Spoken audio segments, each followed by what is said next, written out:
here. I know what's going on. Is the stream up okay? Yeah. Good morning, and thank you for being here with us today. Proud to stand alongside my colleagues, Representative Bush and Jeffries, our grassroots partners, to discuss our collective work to transform our clemency system and to confront the crisis that is mass incarceration. I'll make it plain. Mass incarceration is a miscarriage of justice rooted in slavery and white supremacy. It's ravaged our communities, destabilized families, and exacerbated generational trauma for far too long. It is a crisis that disproportionately impacts our most marginalized, Black, Latinx, Indigenous, LGBTQ+, and disabled siblings. It is the result of generations of policy violence. As policymakers, we have an opportunity and an obligation to reject this unjust status quo, to reimagine what public safety looks like in this country, and take every measure possible to end this cycle of trauma and hurt. With his clemency authority, President Biden, as a powerful tool available to him to reduce the federal prison population and to rectify the injustices created by the criminal legal system. Our current clemency system is broken. It is inherently flawed, severely burdensome, and deprives thousands at the chance of redemption and justice. Historically, the clemency process in the DOJ has been greatly influenced by law enforcement and prosecutorial interests, and includes redundant levels of scrutiny by DOJ staff who can unilaterally obstruct a clemency application from reaching the president. So it's no surprise that there are over 15,000 pending clemency petitions waiting to be reviewed. 15,000 people, parents, grandparents, and loved ones who have been left hanging in the balance, left to wait.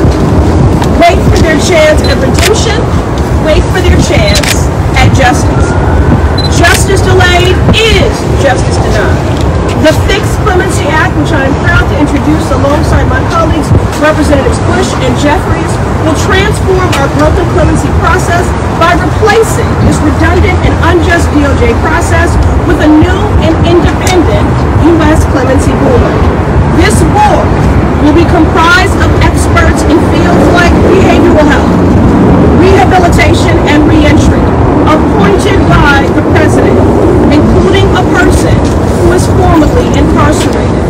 Because I believe that the people closest to the pain should be closest to the power, driving and informing the policy solutions. The board would be directly responsible for reviewing applications, requesting a pardon, commutation, or relief from collateral consequences like access to occupational licensing and government resources. And all recommendations by the board would be transmitted directly to the president and included in an annual report to Congress.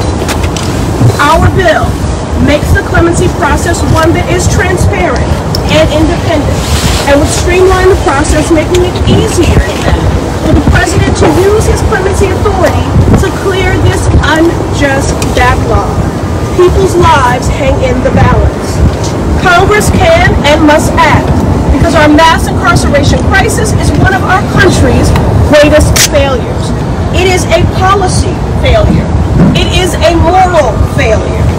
This is personal. Growing up with an incarcerated parent, I can only imagine how different my own childhood would have been if the father was given the help that he so desperately needed and deserved. My father, who was battling substance use disorder, should have been met with on-demand treatment, culturally competent treatment. Instead, the system only served to criminalize my father for his addiction. And as a result, I was forced to also carry that burden. And with over 2.3 million people incarcerated in the United States, more per capita than any other nation in the world, my story is hardly an anomaly. So there is no excuse for this problem we created, but there is a solution. And clemency is a part of that solution. Thank you again to my colleagues, two of my favorite justice seekers, for joining us today, and to our partners in this